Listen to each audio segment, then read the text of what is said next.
para início de conversa, eu queria retomar dois trabalhos mais antigos, porque o material que a gente tem aqui é principalmente, aliás, exclusivamente vídeo, para mostrar para vocês.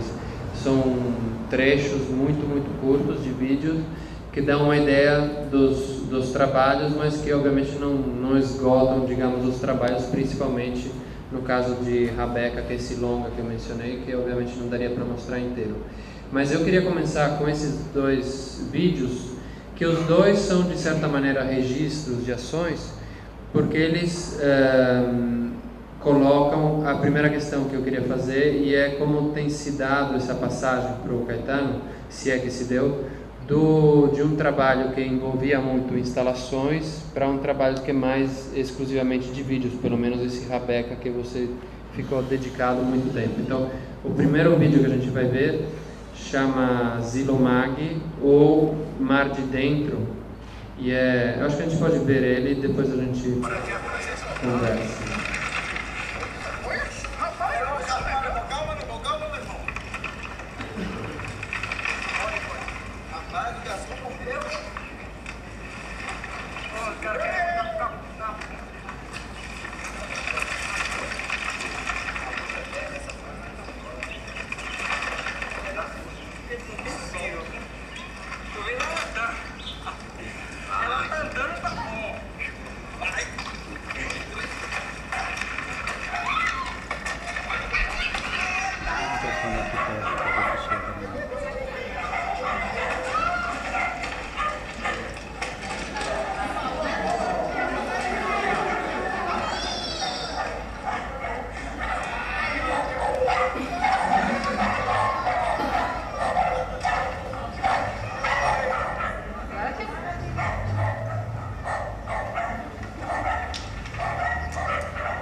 A primeira pergunta que eu queria te fazer, esse vídeo, quando eu vi ele, por exemplo, pelo menos, ele era apresentado junto com o objeto estava na exposição e o vídeo também estava na exposição, então era muito clara a relação entre o que a gente via, que obviamente vai além do objeto, porque tem toda a ação, e tem o contexto também onde essa ação se dá, que é um contexto que depois a gente vai ver que é meio que recorrente, não sei se é exatamente esse lugar, mas esse tipo de bairro, de contexto. Era evidente a relação, digo, entre esse vídeo, essa ação, então, de criar um ato também comunitário, digamos, e objeto. Eu queria saber se, agora que você está trabalhando, pelo menos no caso de Rabeca, mais exclusivamente no vídeo, você acha que se perdeu alguma coisa, se ganhou alguma coisa, ou se é algo que você vai ainda retomar a produção de instalações mesmo nesse sentido? Bem, eu vou falar primeiro desse vídeo que está passando, que é o Zilomag, né? Esse objeto que vocês estão vendo as pessoas rolarem, né, ladeira acima, e ele volta como no mito de Sísifo, né? Foi um objeto construído pela comunidade, por essa comunidade, né, e foi rolado na própria comunidade. Então tem uma relação direta, né, do objeto, da ação, né, com as pessoas desse lugar. Ou seja, é um objeto, como o Jacopo falou, né, que estava na exposição juntamente com o vídeo, né, e na exposição as pessoas podiam também, né, de alguma forma, rolar, mover, né, brincar, né, com esse objeto, né? E o nome do trabalho é Zilomag, né? E também pode ser Mar de Dentro. Ele, quando gira, né, ele tem um som parecido com o som do mar, né? Mas respondendo a última parte da pergunta de Jacopo, né, eu passei 3 anos fazendo, 2 anos e meio a 3, fazendo o meu último trabalho, que é o Rabeca, né, em que se dá mais ou menos no mesmo contexto, né, meio periférico, né, em que eu buscava a interação, né, de um projeto pessoal, né, no caso de Rabeca, que envolvia a ideia de memória, né, e espaço, né, e isso em relação às pessoas daquele lugar. Principalmente levando em conta as suas histórias, as suas referências, os seus mitos, né?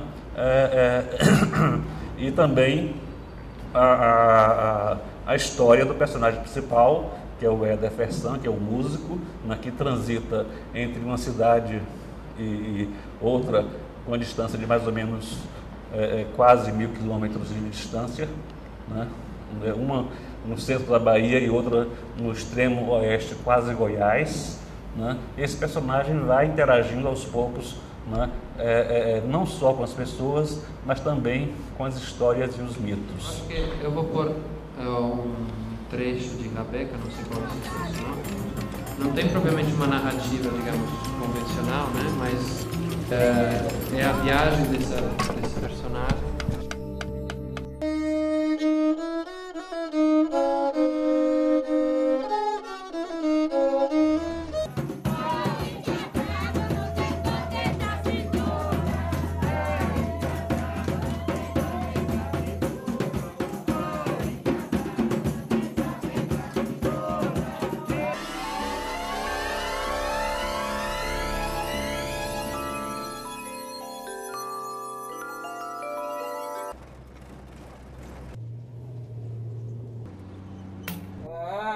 Alfonso divino nos milagres.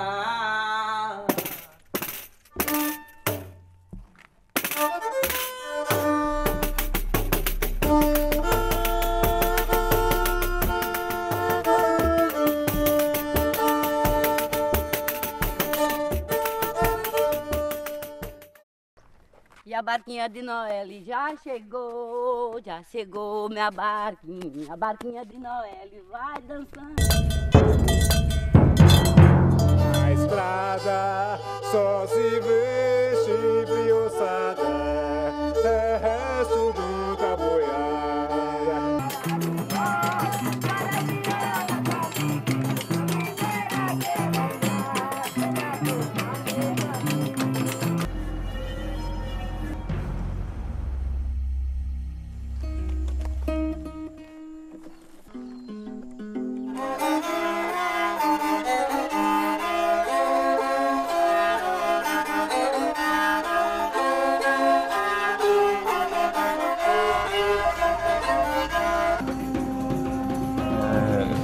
Que esse projeto Rabeca, né, ele surge a partir de um roteiro que eu fiz, que é o Água Brusca, que é um roteiro de ficção, que está todo escrito, todo pronto, tudo mais.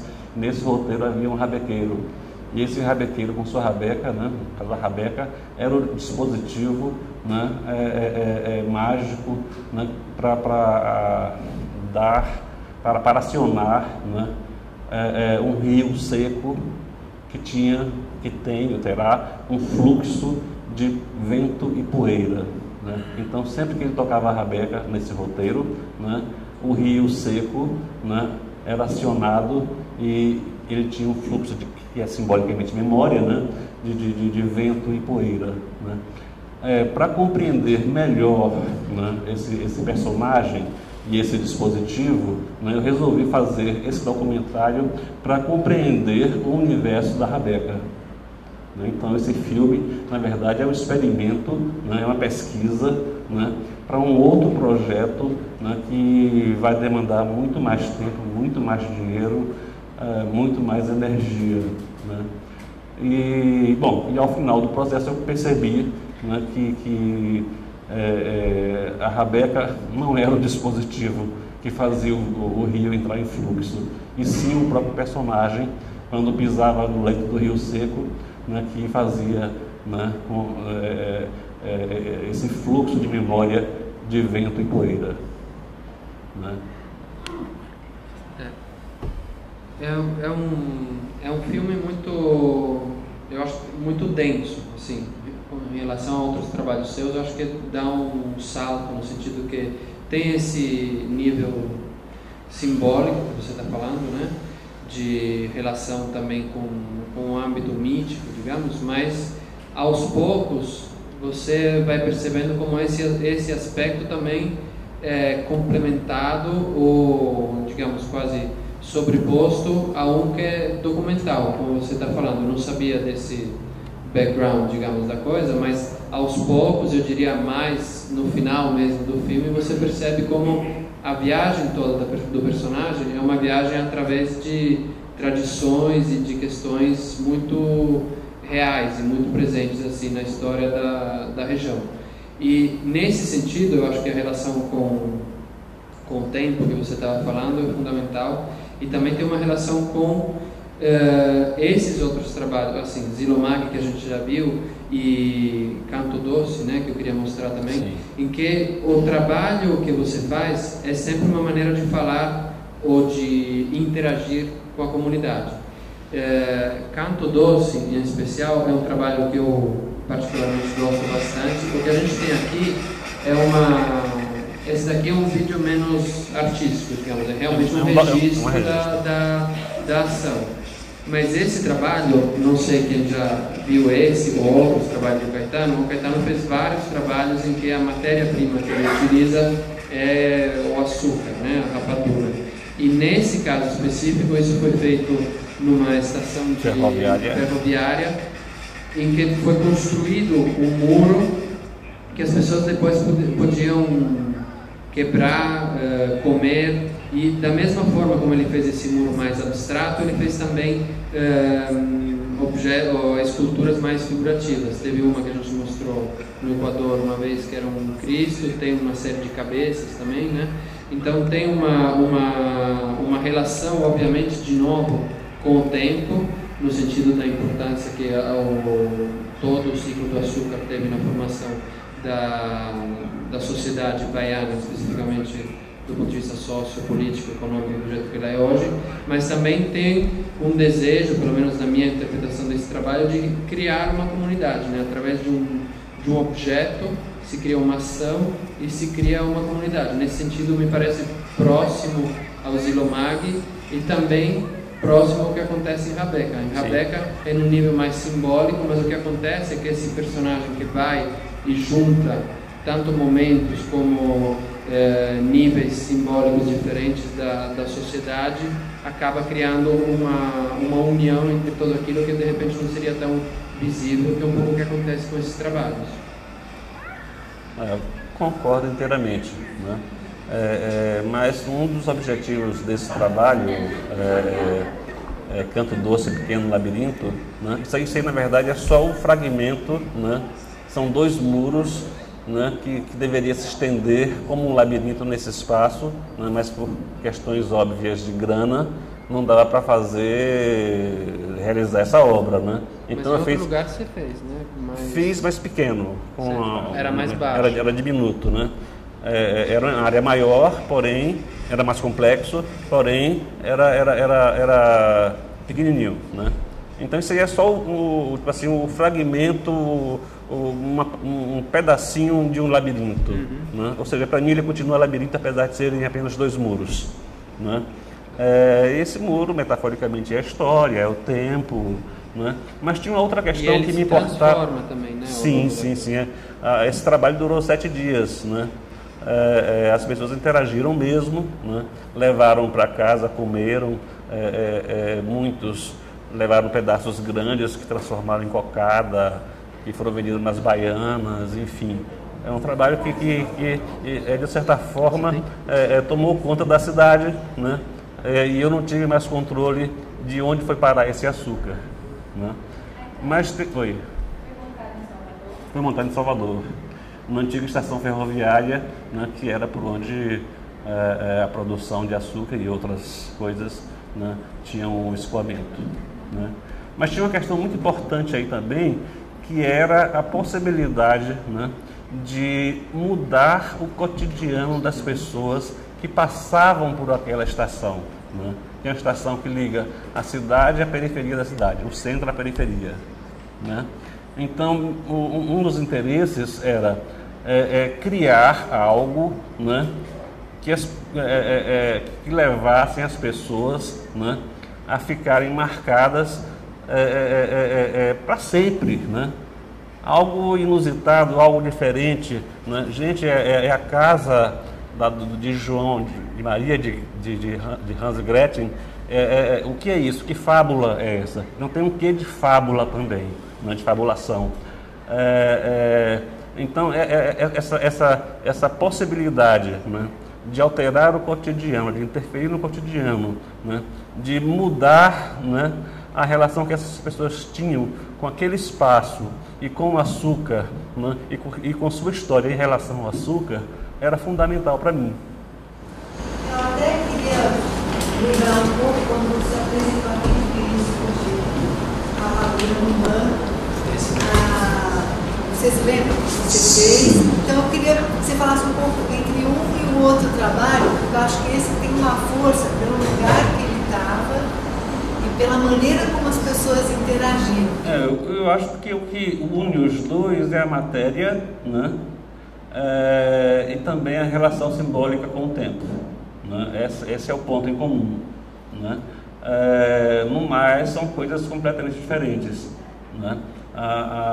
Enfim, também a questão de poder ser consumido, né?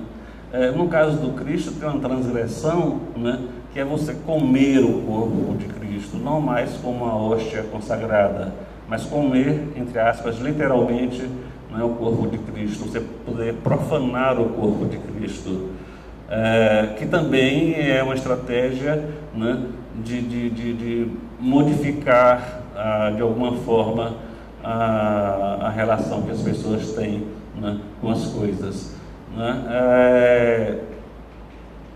Esse trabalho especificamente, ele é desdobramento, né, aliás todos na verdade, né, de uma ideia que é estratégias para a perda de sentido, ou seja, demolir, destruir, desfazer, diluir antigos sentidos e instaurar novos sentidos, né? Ou seja, ressignificar, a palavra já batida, né? Ressignificar tanto o corpo de Cristo quanto o açúcar, né? Tanto quanto a passagem das pessoas por aquela estação. E Caetano, a questão do açúcar, porque ele é realmente um material com o qual você pode, moldável, né? Você pensou nele mais na questão simbólica ou também nessa questão plástica? Porque dá a rapadura, assim, dá um resultado incrível, né? Plasticamente. Eu acho que as duas coisas estão juntas, né? Conceito e forma, né? E são inseparáveis. É o desejo máximo, assim. É o desejo, né? É vício, é como chocolate, enfim, eu adoro açúcar, eu não como mais tanto, mas adoro açúcar e todo mundo gosta, né? Então aí no caso do Cristo, né, esse açúcar, ele tem quase uma conotação sexual, porque você lambe o corpo do Cristo, né? E isso muda a sua relação com a imagem de Cristo, com a representação, com a forma, né?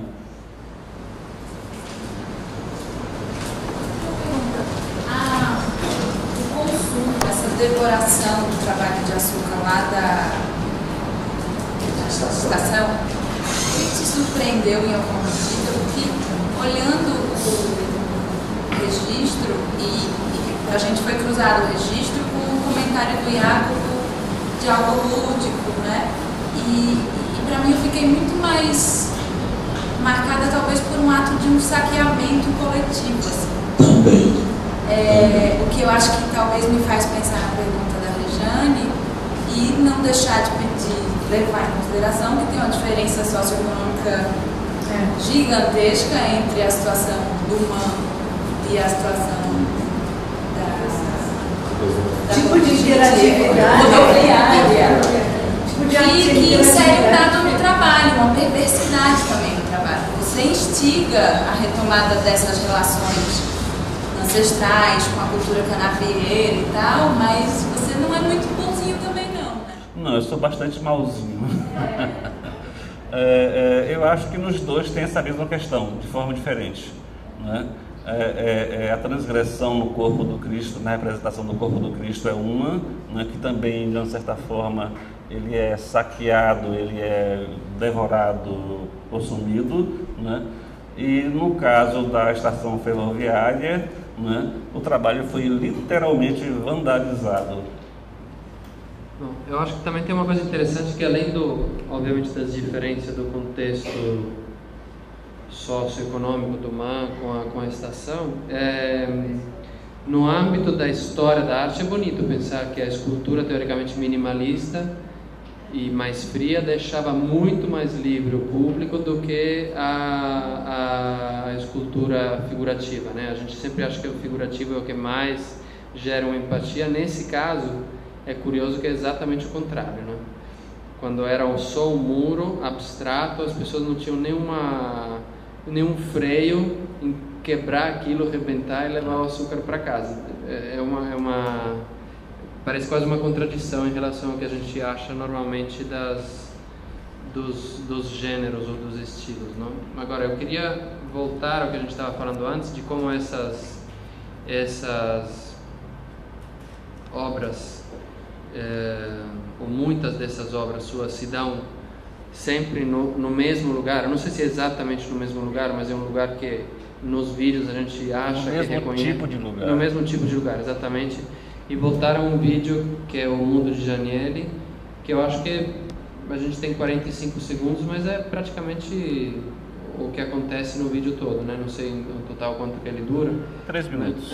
Mas é esse loop da menina sempre nesse lugar e que tem uma dimensão também, não digo simbólica, mas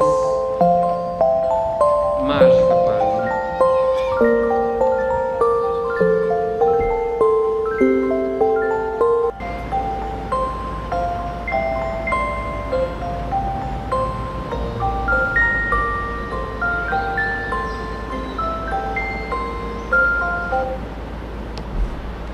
Bom, fechando o que eu estava falando, me parece que, fazendo uma analogia talvez um pouco forçada com o muro de açúcar, quanto mais neutro esse muro, quanto mais simples o lugar onde as coisas acontecem, mais facilmente, entre aspas, elas se tornam mágicas. Para mim esse vídeo tem uma coisa de magia mesmo. E a magia é pelo fato daquela cena tão simples, tão familiar, acontecer num lugar tão puro, não? Puro talvez seja uma frase estranha, mas é que para mim isso é um lugar onde seria o que a Agamben chama da pura vida, sabe? O nível mais imediato da vida, o que você realmente consegue perceber como o nível mais imediato da vida. E os seus vídeos e os seus trabalhos em geral, que criam comunidade, na minha interpretação, pelo menos como a gente falava antes, acontecem muito em lugares desse tipo, né? Nesse trabalho especificamente, né, o Mundo de Janiele, que é o próprio nome da garota, que na época tinha 9 anos de idade, 8, 9 anos de idade, né, me interessava uma relação de uma garota negra numa área periférica de Salvador, né, e a relação dela com o lugar, né, e com o seu passado e o seu futuro, né. Mas isso não isso de uma forma pequena ou maniqueísta, mas sim de uma forma grande, né? Tanto que isso foi gravado às cerca de 5 horas da tarde, né? Quando o cabelo dela, que ela atinge de um tom meio avermelhado, cruzava com o sol poente, né? E ela é o próprio sol, né? Aí você tem vários loopings aí, você tem várias rotações, né? Você tem ela que gira o bambolê, né? Isso indica uma construção interior, né? Ao mesmo tempo a câmera gira, né? Num traveling completo de 360 graus, né? Ao redor dela, no sentido contrário ao giro do bambolê, né? Que mostra a paisagem, né? E essa paisagem que gira ao redor dela, né? Como uma história de Chapeuzinho Vermelho, como se fosse o lobo à espreita de Chapeuzinho Vermelho, né? O que esperar de uma garota de 9 anos, negra, pobre, né?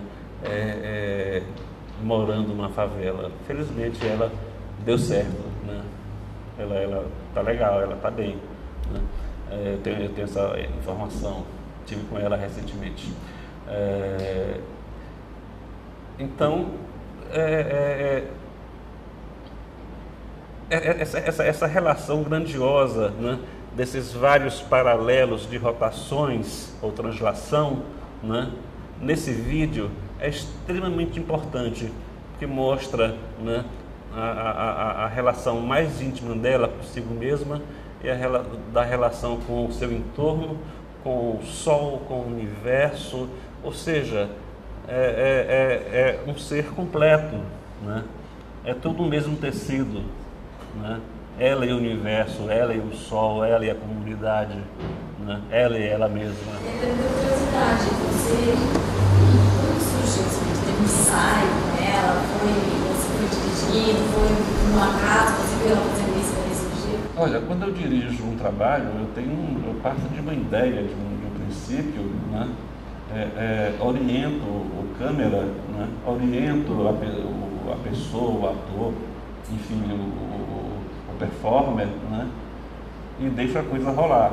Se preciso, eu intervenho, mas não, eu tento deixar a coisa acontecer da forma mais natural possível, né? Você ensaiou outras? Passamos uma tarde das 3 às 5h30 gravando, né? Mas o trabalho tinha que ser gravado às 5 e pouco, pontualmente por conta do sol, né? E foi só um dia de gravação e nada mais, né? E deu certo, né? Naquela imagem, né, do filme Rabeca, que também tem uma coisa do giro que está presente no meu trabalho, é recorrente, né? Eu tinha, né, a invasão dos sons da moto o tempo todo na filmagem, né? E era uma produção pobre, né? E eu não tinha como esperar a hora certa, gravar de novo, não, era tudo feito no tapa, né? Gravou e foi embora, vamos adiante, né? Eu tinha que resolver a questão das motos que o som invadia o tempo todo. Eu falei, vou incorporar essas motos no filme, né? E tinha acabado de gravar, né, o terreiro da Roda do Saravá, e tinha uma senhora linda com a cara de índia que girava com aquela roupa branca, muito louca, e ela tinha uma coisa de transe que era lindo, né? Aí eu cruzei as duas coisas, né? E falei, acho que eu vou fazer um concerto, né, para as motocicletas, né? Então armei a situação após gravar o que não está aí, né?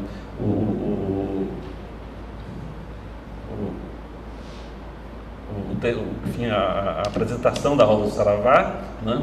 E logo após a gente armou a situação, botou uma moto ligada o tempo todo, né? O cara da rabeca tocando a rabeca e a senhora lá girando. Solicitei todas as motos do vilarejo que giravam ao redor dela, né? Tudo muito caótico, muito louco, eu não sabia se aquilo ia dar certo, né? O cara da rabeca, né, se recusou a tocar para a motocicleta, né? Ele achava que era um absurdo ele tocar para uma motocicleta, né? Falei, toca essa porra, rapaz. Ele tocou e aí depois de pronto o filme foi que ele veio compreender o que era, né, qual era a intenção, né, de levar aquele transe, né, da sessão, né, do terreiro, né, para fora e uma relação maquínica com a moto, musical e maquínica com a moto.